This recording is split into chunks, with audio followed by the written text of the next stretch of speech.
नमस्ते, जय हिंद। ये है द आवारा मुसाफिर शो क्लिप्स।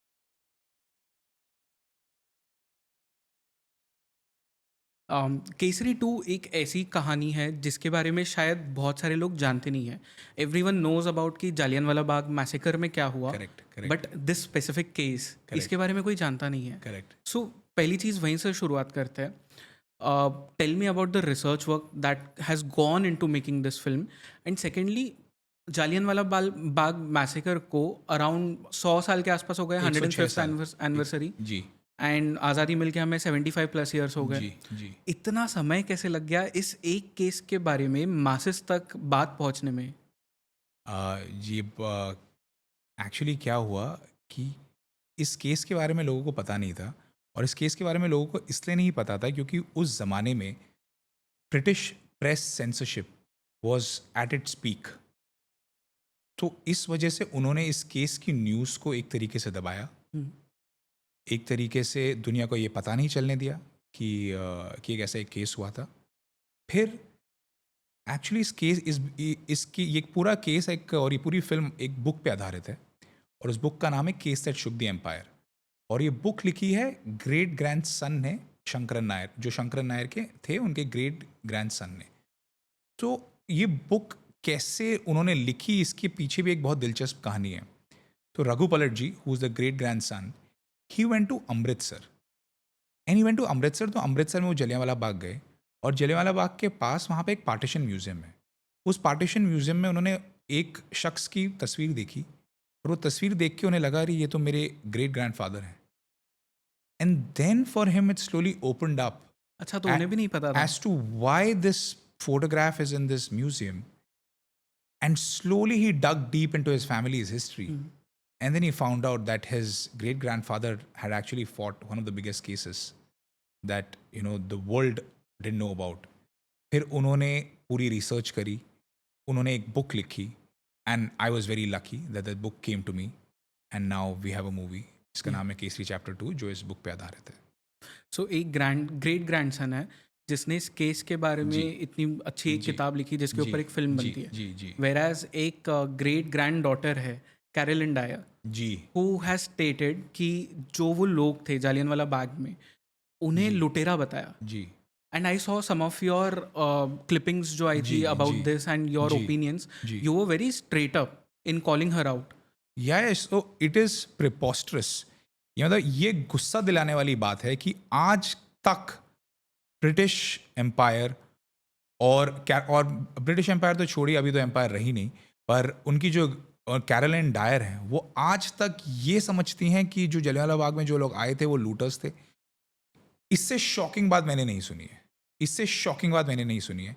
और एक्चुअली मैं आपको ये एक बात बताऊं कि आपने इससे पहले पूछा था कि जलियांवाला बाग के केस पे इतने साल क्यों लग गए और ये फ़िल्म क्यों?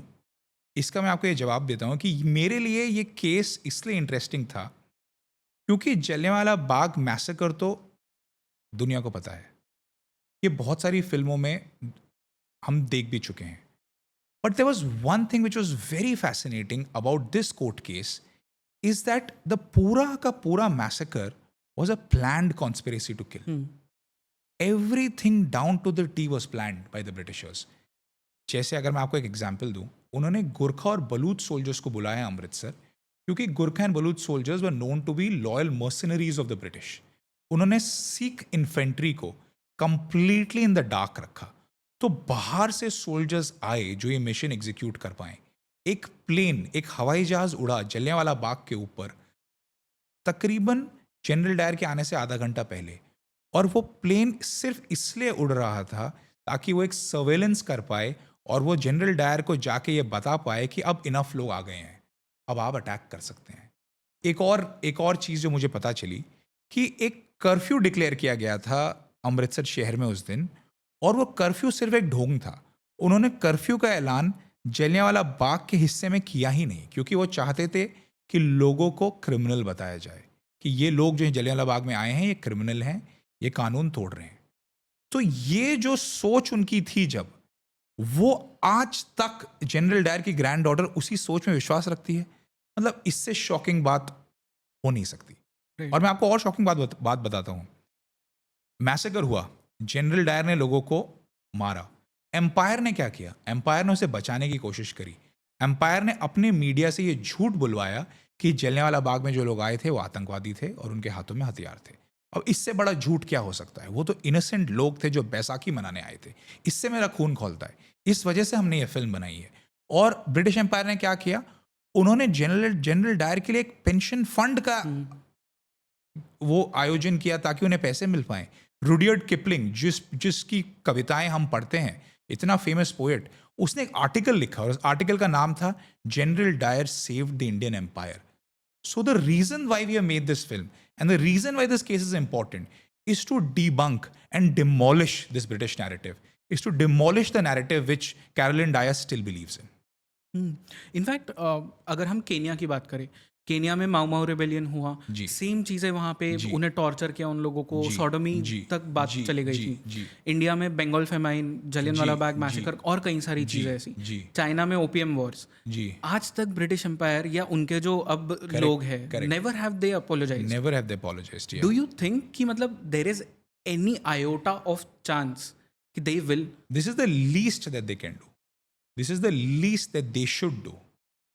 Coming to an iota of chance, I feel if they see the movie and if they look themselves in the eye, this is the least that they can do.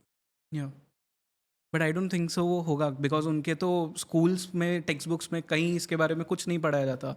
They are all only taught कि मतलब empire ने कितनी अच्छी चीज़ें की and everything is just इसलिए मैं चाहता हूँ कि हमारी फिल्म लोग देखें, हमारी फिल्म यूके में भी लोग देखें, ताकि थोड़ा बहुत सच उनके एम्पायर के बारे में ये पता चले।